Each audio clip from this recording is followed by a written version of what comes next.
자, 지금 나오실 분은 민원연 알고 있죠? 그리고 또 한 분이 같이 나오십니다. 이분은 MBC에서 잘린 분이에요. 잘렸어도 이유 없이 잘린 사람이에요. 그렇죠. 도대체 이분은 왜 잘리는지 모르나, 그러나 잘린 이후에 스피커를 만들어서 나름 잘 나가고 계신 박성재 기자님도 같이 나오십니다. 두 분 모시겠습니다.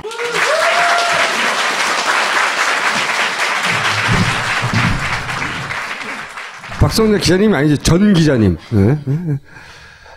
이분이 왜 나오셨는지는 조금 이따 말씀을 하실 거고. 우선 지금 종편이 아수라장이에요. 네. 우왕좌왕. 네. 스탠스를 이렇게 했다가 시간 단위로 바뀌어요, 막. 여기 욕했다가, 아닌가? 여기 욕했다가. 맞아요. 유일하게 남아있는 건, 막, 박근혜 대통령 공격하다도, 맞다. 문재인도, 문재인 씹어야지. 이것만 변하지 않았어요. 근데 진짜 웃긴 게 제가 본 것 중에, 문재인 전 대표가 고국내각제안을 했잖아요. 네네. 그러면서 뭐 중대 결단을 하겠다고. 네. 아니, 지금 말이지, 응? 국가가 불안한 상태에서 야당 지도자가, 응? 중대 결단 이렇게 해가지고 협박하고 말이지. 사람들 불안하게 만든다고. 네. 막 공격했어요.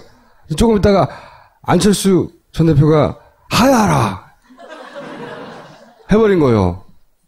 문재인만 까야 되는데. 안철수를 까면 안 되는데. 갑자기 똑같은 말 했던 사람이 이렇게 시국이 엄중하다고 막. 한번 보세요. 예. 네. 박근혜 국정파탄 게이트를 대하는 종편 출연자들의 태도, 한마디로 우왕좌왕 쇼를 하고 있습니다.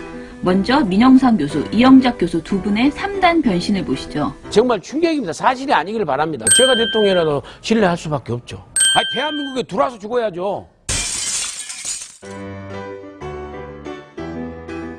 모든 것이 박근혜 대통령의 책임이지 무슨 정치인들이 그 옆에 가서 용기를 내고 조언을 하고 말고 하는 것은 저는 아무런 의미가 없다. 박근혜 대통령 아무리 얘기해도 수용하고 했습니까? 안 했지 않습니까? 그동안에 우병우 수석팀에 있어서는 우리가 기대할 바가 없었지 않습니까? 또 30일 날은 검찰이 가서 공항에서 긴급 체포하는 게 형평성에도 맞고요.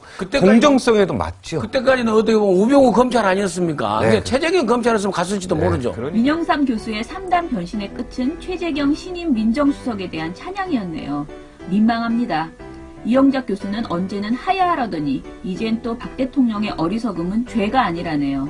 박근혜 대통령 연설문을 좀 고쳤다라고 나왔는데 상당히 센스 있게 잘 고쳤더라고요. 제가 보기에도. 나라를 생각하신다면은 지금 하야하시는 것이 옳다고 생각합니다. 그러나 문제는 검찰이 밝혀낼 게 없다는 게 고민이에요. 네. 그게 대통령이 예를 들어서 최순실이 믿었고 최순실이 믿은 것은 어리석은 죄지 어리석은 거지 그건 죄라고 할 수는 없어요. 불멸의 사랑을 하는 황태순 정치평론가는 대통령과 최순실을 갈라치기 하다 유체이탈의 원조는 고 노무현 대통령이라고 우깁니다. 저 돈을 갖다 35억을 받은 건 최순실이 아닌가요? 정유라가 아닌가요? 그거 좀 마치 듣기에 따라서는 박근혜 대통령이 이른바 아니요. 박근혜 대통령이 최순실을 시켜서 돈을 뜯었다는 듯이 그건 뭐 법적인 어떤 정황이 나온 것도 없는 상태에서 일방적이기는 좀 곤란해요. 대통령이 강압적으로 그 팔다리를 꺾고 그야말로 발목을 꺾어서 흔한 일을 강탈하고 뜯으라고 그랬겠습니까? 코로나에 계속 몰리면서 변년변년할 수밖에 없는 것을 같이 단순 비교하면서 노무현 대통령은 참 보면은 그 당시에 모든 옆에 사람을 품어 안았고 박근혜 대통령은 유체이탈합법의 원조가 사실 노무현 대통령입니다. 네. 조갑재 대표의 한결같은 박 대통령 사랑은 민원연이 인정하겠습니다. 이렇게 물었답니다. 그분이 애국심이라고 생각해요. 이럴 때 그 마음을 버리지 않아야 돼요. 박근혜 대통령에서 물었답니다. 좋을 사람은 저 김정은밖에 없습니다. 그렇죠. 농담삼아 이 광화문에서 박근혜 욕하기 대회를 한번 했으면 좋겠어요. 욕하고 싶은 사람 전부 다 여기 모여가지고 상욕을 하든지 해가지고 이런 식으로 해가지고 배출되는 시기가 오긴 옵니다. 그때 되면 사람들이 냉정하게 생각할 거예요. 어떻게 생각하냐? 이걸 대통령을 몰아낼 정도냐? 더구나 지금 핵무장한 북한하고 대결해야 되는 우리의 군 통수권자를 이렇게 흔들어서 국가한테, 우리한테, 내한테 도움이 되겠느냐 하는 식으로 생각이 갑니다. 우리가 반드시 우리 국민들이 글로 가요. 대통령 감싸기에 뉴페이스로 등장한 장성호 교수와 TV조선 박종진의 라이브쇼에 폐계쇼로 마무리하겠습니다. 우리가 국가의 영속성이라든가 민주적인 정치 질서가 이어지려면 대통령의 권위도 어느 정도 인정을 해줘야 되지 않겠습니까? 그러나 대통령이 이미 사과했지 않습니까? 그리고 그 사과라는 것은 진정성이 있다고 봅니다. 사과를 한번 했는데 그 다음에는 이제 검찰 수사가 지금 진행되고 있지 않습니까? 또 우병우 수사가 또 발표되지 않겠습니까? 그 결과를 놓고 대안을 가지고 사과를 해야지 매일 나와서 할 수는 있지 않겠습니까? 대통령이 그러면 권위도 없고 잘못했다고 매일 하면 국민은 누굴 보고 따라갑니까? 우리도 사실은 지금이야 이렇게 자유롭게 떠들지만 우리 지금 3개월, 2개월 전만 해도요, 절대 최순실의 최도 못 떠드는 게 우리 사실 맞지 않습니까, 우리도. 우리도 양심 고백합시다. 잘 몰라서 그래서 사실은 그때도 할 말이 있었지만, 네, 못했습니다. 네, 전부 다 고백할 게 많이 있을 겁니다. 국회에 그걸 넘겨주고 국회에서 논의하도록 하면 결국은 다 삐걱거리게 돼 있거든요. 각 당의 이해가 다르기 때문에 그런 걸 요구하고 그 다음에 내년 대선 때까지 시간이 좀 있지 않습니까? 그 기간에 결국은 박 대통령에 대한 심판이라기보다는 거국 내각, 야당 주도의 거국 내각에 대한 심판 그거를 노려야 하는 것이 합당한 전략이다라는 생각이 들고요. 그러니까 이제 야당이 거국 내각을 이제 거부한다고 태세 전환을 하고 공격하기 시작하려고 하는 거죠. 예. 네. 종편도 다 보조를 맞춰야 되는데 조선일보는 지금 박근혜 대통령이 살아나면 자기도 죽거든요. 근데 어찌됐던 간에 지금 이 공을 민주당에게 넘길 수 없다라는 게 이제 확실한 거고요. 그러니까 저 마지막에 나온 분이 하는 말이 이제 그 공을 그냥 국회에 던지고 국회에서 우왕좌왕 하면서 계속 이게 길어질 것이다. 그러면 그때는 책임을 국회 책임으로 돌리면 된다. 이런 주장을 지금 이제 코치를 하는 거죠. 자기들 전략을 막 말하고 있는 거예요. 네. 거의 범죄자를 두둔하는 이게 정도껏 해야 되는데 너무 심하다 마지막 발언은 그런 생각이 들었다. 박근혜 대통령을 심판할 게 아니라 거국 중립내각을 심판하게 될 그렇죠. 것이다. 그러니까 네. 야당을 심판하고 그것이 심판하고. 이제 청와대의 출구 전략이다 이렇게 대놓고 이야기를 하는. 너무 급하니까 여론에 따라서 박근혜 대통령 공격하지만 그러나 문재인이 그 표를 가져가면 안 된다고 생각하니까 끊임없이 문재인은 까는 그 하나만 유지되고 나머지는 다 보조가 안 맞아요. 그리고 아까 사실은 고 노무현 대통령에 대해서 유체이탈 화법의 원조라고 황태순 씨가 말했잖아요. 근데 근거가 없어요. 그 뒤에 한마디도 못해요. 그냥 화가 난 거야. 왜 박근혜 대통령의 사과를 폄하하느냐. 이게 너무 분해서 그 유체이탈 화법은 고 노무현 대통령이다라고 하는데 근거 한마디도 못 대고 저렇게 그냥 막말을 하고 끝내버렸거든요. 그 청와대 기자단 손이 없냐 입이 없냐 왜 질문을 안 하냐 대국민 담화 할 때 대통령 대국민 담화 때 그게 이제 지금 굉장히 화제가 되고 있잖아요. 그래서 이 문제를 오늘 꼭 이야기했으면 좋겠다 싶어서 박성재 기자 모시고 나왔어요. 청와대 출입을 했었거든요. 그죠? 네. 청와대 출입한 적 없어요. 아니? 네. 그거 왜 나오셨어요? 나오라고 해서 나왔어요. 일단은 정황을 하나 말씀드리면 이제 두 번의 대국민 담화 있었잖아요. 사과. 그런데 두 번 다 그 질문을 하지 않기로 청와대 기자단이 미리 사전에 양해를 한 것으로 알려져 있습니다. 그런데 대통령이 이렇게 사과를 하면서도 기자의 질문 자체를 받지 않겠다는 태도는 당연히 너무 독선과 아집이 있는 거죠. 근데 이거를 기자단이 완전히 순순히 동의한 것은 저희가 보기에는 이거는 완전히 기자로서의 부끄러움도 모르는 행태이다. 아니, 그게 받아치고 있잖아요. 그러니까. 그게 다 받아칠 거면. 집에서도 다 받아칠 수 있는데 왜 거기 모여서. 그러니까, 아니, 속기사를 부르지. 왜 기자들이 앉아가 있냐고. 그러니까요. 자, 얘기해보세요. 저도 이제 기자 생활을 했기 때문에 저는 정치부 나갈 때 청와대는 안 나가고 정당 출입을 했었거든요. 네. 네. 근데 정당에서 사실 그런 일이 벌어질 수가 없어요. 절대로 없죠. 네, 뭐 당 대표가 얘기하던 대변인이 얘기하던 서로 이제 막 질의응답이 이루어지는데 우리나라는 청와대에서 유달리 그런 일이 많이 벌어지고 지금 정권 들어서는 장관들도 그런 짓거리를 많이 이렇게 행태를 보입니다. 예를 들어서 올 초에 그 유일호 경제부총리가 5명 장관 이렇게 같이 세워놓고 무슨 뭐 법안 통과해야 된다고 한번 담화문 발표한 적이 있는데 그때도 담화문 딱 읽고 나갔어요, 그냥. 예. 그래서 기자들이 막 쫓아가서 질문도 좀 하고 그랬었거든요.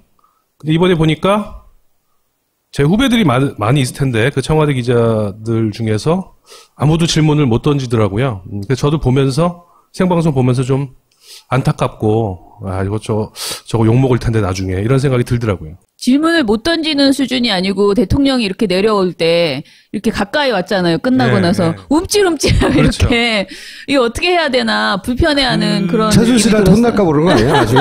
아니 그러니까 이제 이게 청와대 기자들이 청와대만 나가면 다 바보가 되고 뭐 병신이 되고 이런 건 아닌 것 같아요. 왜냐하면 거기에 뭐 한겨레 기자도 있고 또 뭐 JTBC 기자도 있잖아요. 뭐 왜? 김보엽 씨는 왜 옛날에 청와대 안 나갔었나? 왜? 저도 청와대는 못 가봤습니다. 네. 그러니까 뭔가 이렇게 시스템이 그렇게 돼 있는 거예요. 그게 뭐냐면은 간사단이 딱 있는 거죠.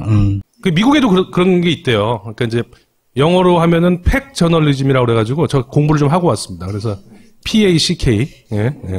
우리말로 하면 패거리 저널리즘이에요. 그러니까 쉽게 말하면. 그래서 출입처를 중심으로 기자단이 만들어지고 그 대변인이나 공보관이 이렇게 딱 중간에서 기자들과 어떤 자기 장관이나 뭐 이런 공공기관장과의 어떤 이런 거를 주관하는 모든 거를. 그리고 그 룰에 이렇게 따르지 않으면 약간 왕따가 되거나 뭐 징계를 받거나 이런 시스템이 있지 않습니까? 이게 이제 예전에 노무현 정부 시절에도 이걸 혁파하겠다 그래가지고 기자실 개혁한다 뭐 이런 말도 나왔었는데 이 시스템이 가장 그 안 좋은 쪽으로 고착화되는 데가 아마 청와대 아닌가. 제가 노무현 대통령 시절 기자회견을 좀 유튜브에서 모아가지고 갖고 왔어요. 네, 마지막으로 한 분만 질문을 받겠습니다. 여야의 대선자금의 공개를 촉구하는 의미에서 그 경선자금도 차제에 함께 공개하실 의향이 있으신지. 지금 이제 대선자금 공개 뒤에 어떤 정치 개혁을 촉구하고 계십니다. 만약에 받아들여지 않았을 경우의 수순 어떤 구상을 하고 계신지. 그 탈군이 중요한 수단인지 그리고 상린일 수단인지를 수단이라고 생각하시는지를 좀 말씀해 주시고요. 불필요하게 국정혼란은 원인이 되고 있다는 지적도 있고요. 그리고 국정현안에 대한 대통령이나 관련 장관들의 지나친 앞서가는 발언이나 답변이 오히려 그 시스템을 작동시키는 것을 마비시키거나 좀 편향된 방향으로 흘러가게 한다는 지적도 있습니다. 정말 불편한 질문을 하는 사례들이 너무너무 많아서. 저게 원래 정상이죠. 이게 근데 당연한 줄 알고 살았거든. 이 시절에는. 네, 맞아요. 기자 이거 물어보는 건 당연한 거 아니야? 기분만 봐도 할 수 없지. 생각해보세요. 그 검찰들 불러가지고. 검사 와야 돼요. 걔들 다 어디 갔어 지금? 그때 질문했던 게 우병우 아닙니까? 그러니까 사전에 질문을 하지 않기로 양해를 한다. 이런 식으로 됐을 때 그럼 기자단 쪽에서는 그러면 우리가 그 자리에 병풍 쓸 일이 없다. 그렇죠. 그게 뭐 기자회견이야. 그 아래층에서 텔레비로 보면 되거든요. 그러니까 기자들도 거기 익숙해져 버린 것도 있어요. 그렇죠. 벌써 이명박 시작해가지고 8년째 이러고 있으니까 네. 누구 하나 나서가지고 이게 정상이 아니라고 말하기가 튀는 것 같기도 하고. 제가 오늘 여기 나오라고 그래가지고 지금 현재 청와대 나가고 있는 모 기자하고 내가 통화를 해봤거든요. 제가 좀 아는 기자하고. 그랬더니 예를 들어서 그런 상황에서 사전에 조율이 됐는데 누가 왜 이선 후퇴 얘기 안 하십니까? 라고 이제 질문을 하면 약속되지 않은 그런 질문을 하면은 우선 기자들 사이에서 저거 튀려고 그런 거 아니야? 이런 분위기도 형성이 된다고 하더라고요. 그리고 출입을 못 하게 되겠죠. 그다음부터는. 그렇죠. 네. 박근혜 대통령이 그랬대잖아요. 야당 만날 때 노회찬 오지 말라고 요청했다잖아. 정의당 오지 말라고. 네. 노회찬을 찍어서 얘기했대요, 또. 노무현 전 대통령 때도 사실 약속 대련이 없었던 건 아니에요. 네, 이제 질문지를 줬대요. 이렇게 미리 기자단이. 근데 이제 여기도 보면은 영상에도 나오지만 추가로 막 질문이 들어가고, 이제 막 하다 보면은 또 노 대통령이 좀 말씀이 많잖아요. 많다 보면은 약간 이렇게 또 꼬이면 주거니 받거니 하고. 네, 그걸 또 주거니 받거니 하고 그다음에 이제 이렇게 라이브로 생방송으로 중계되는 거 말고 그다음에 이제 또 별도로 기자단하고 어디 무슨 행사장이나 이런 데 가서 아니 외국 나가서 이렇게 간담회를 할 그럴 때가 많이 있었는데 그때는 굉장히 프리하게 이렇게 약속 이런 거 없이 질의응답을 했다고 이렇게 얘기를 하더라고요. 심지어는 지금 기준으로 보자면 야 이런 말을 대통령한테 하고도 내가 살아남을 수 있어? 우리도 익숙해진 거예요. 이 정권에. 박근혜 대통령 별명이 예전에 수첩공주잖아요. 그러니까 저 양반은 써준 것만 읽는 사람이기 때문에 질문해봐 소용없다. 내가 질문해봤자 어차피 말이 엉킬 것이다. 대답을 잘 못할 건데 해봐야. 난처하게까지 내가 할 필요가 있을까라는 자기 검열 같은 거. 질문을 저렇게 길게 하면 기억을 못해요. 그렇죠. 이 큰일이에요 진짜. MBC에서 이제 분위기가 다들 보도하니까 최순실에 대해서 자기들도 보도하고 싶은데 보도를 해봤어야지. 그런 얘기 들었어요. 뭐 전화번호도 뭐 안 갖춰 있었던 상황이라고 하죠. 취재를 해본 적이 없으니까 최순실을 취재하려니까 시작점이 없는 거예요 아예. 그래서 그냥 오늘은 어느 신문 기사를 가지고 보도를 만들까 이걸 회의하고 있다고 하더라고. 창피합니다. 참 부끄럽고. 그게 근데 이제 MBC 요거가 관해 가지고 제가 이렇게 좀 글도 막 쓰고 그랬는데 지금 MBC 상황은 강아지로 개로 표현하면은 왜 언론을 막 개에 많이 비유하잖아요. 감시견이다, 뭐 애완견이다. 근데 애완견도 그 정도를 넘어가지고 이빨이 다 뽑힌 상태. 예를 들면 KBS는 그래도 아직 그 으르렁대는 기질이 남아 있기 때문에 잇몸으로라도 물러오는데 재갈을 물려놓은 상태라면 MBC는 이미 이빨이 다 뽑힌 상태다. 내버려둬 그러니까 물지도 못하는군요. 혀만 남아 있는 거죠. 해고 무효소송은 어떻게 되고 있나요 지금?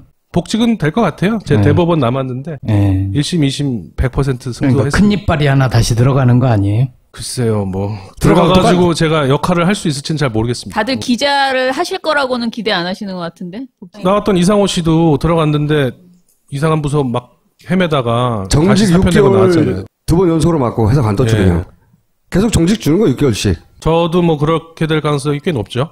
근데 저는 그 최순실 게이트 지금 이 사안 때문에 저희가 내일 MBC 앞에서 또 촛불 집회도 하고 그러거든요. 근데 물론 다른 언론사들이 다 공범이었어요. 지금 이런 사태가 이렇게 오랫동안 있었음에도 불구하고 제대로 보도하지 않은 언론사들이 이제 다 공범이죠. 대부분의 언론사들이 대부분의 한겨레와 JTBC 빼고 대부분의 언론사들이 따지고 보면 또 몇 군데 있어요. 또 하다 보면. 그런데 특히 공영방송이 진짜 공범이다. 이번 사태에. 그 중에서도 지금 말씀하신 것처럼 MBC가 가장 이제 처참하게 진짜 방송을 지금 엉망으로 하고 있는데. 이제 언론도 아니에요, MBC는. 네. 그런데 많은 분들이 자꾸 이제 MBC는 신경 쓰지 말자. MBC 그냥 망해라. 이제 필요 없다. 이렇게 많이 얘기하셔요. 근데 사실 저희는 그렇게 생각하지는 않습니다. 그러니까 공영방송이 굉장히 중요하고 공영방송이 제자리를 찾도록 우리가 싸워서 가지고 와야 한다라고 생각하지. 이제 JTBC 있으니까 공영방송 필요 없어. 이런 개념은 저는 아니라고 생각해서요. 지금 이 박근혜 게이트 이 상황 속에서 제대로 보도하라고 촉구하고 방송사 공영방송사 안에 있는 양심적인 언론인 정말 겨우 살아남아 있는 사람들에게 힘을 주고 싸워라 이렇게 우리가 요구해야 되는 그런 시기가 아닌가 그렇게 생각됩니다. 맞습니다. 너무 감사한 말씀이고요. 지금 보면은 작은 움직임들이 없는 게 아니에요. 내부에서는 조금씩 이렇게 저항하다가 또 쫓겨나고 뭐 인사발령 나서 뭐 다른 부서로 쫓겨나고 조금 저항하고 게시판에 뭐 물러가라 글 좀 쓰면 또 징계당하고 이런 일이 너무나 반복되기 있기 때문에 오늘 뭐 MBC 노보가 나왔는데 100 몇십 명이 지난 4년간 이 시사나 이 보도국 쪽으로 돌아가지를 못하고 이렇게 계속 다른 부서에서 쭉 이렇게 해왔던 인사 기록들이 정리가 돼 있더라고요. 그런 상황이 계속되어 있는데 그럼에도 불구하고 지금 조금씩 우리 후배 기자들이 이렇게 저항하려고 하는 움직임이 있습니다. 근데 이제 어떻게 해줘야 돼요, 우리가? 근데 그거를 요새 이렇게 댓글 보니까 막 니들이 뭐 그래봤자 또 뭐 얼마나 가겠어, 뭐 이렇게 막 조롱하시고 멸시하는 분위기가 있었는데 뭐 조롱 받아도 싸잖아요. 당해도 싼데 저는 이 얘기 드리고 싶어요. 예를 들면 우리 검찰 욕 많이 하잖아요. 검세 뭐 그러면서. 근데 검찰에서 예를 들어서 이문정 검사 같이 뭐 이렇게 움직임이 있단 말입니다. 그러면은 사람들이 많이 격려해주고 응원하고 그러잖아요. 근데 왜 언론은 너무 이렇게 실망이 크셔가지고 뭐 아니 누군지 몰라서 그런 것도 있어요. MBC 내에서 그럼 누구를 이상호 기자 뭐 혼자 하도 나대니까 알아.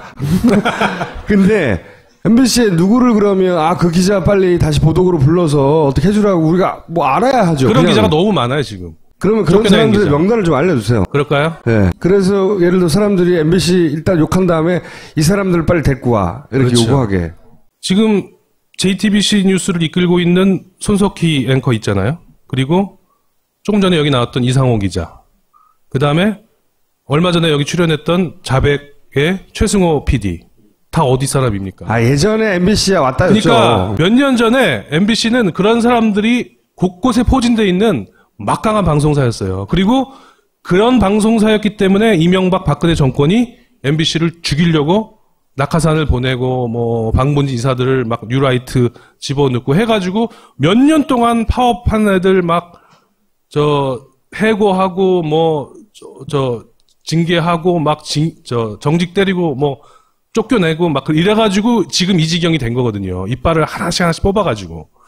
그 부분을 기억해 주시면 저력이 아직 남아있기 때문에 조금만 이해해 주시면 그리고 시간을 주시고 저희 기자들이 다시 부활할 수 있도록 지금 힘을 모으고 있으니까 그 점을 좀 이렇게 응원을 해주시면. 그 다음 시간에는 그러면 그 명단을 좀 알려주세요. 불러주시면 내가 또 나오겠습니다. 오늘 여기까지 하겠습니다. 감사합니다. 감사합니다. 감사합니다.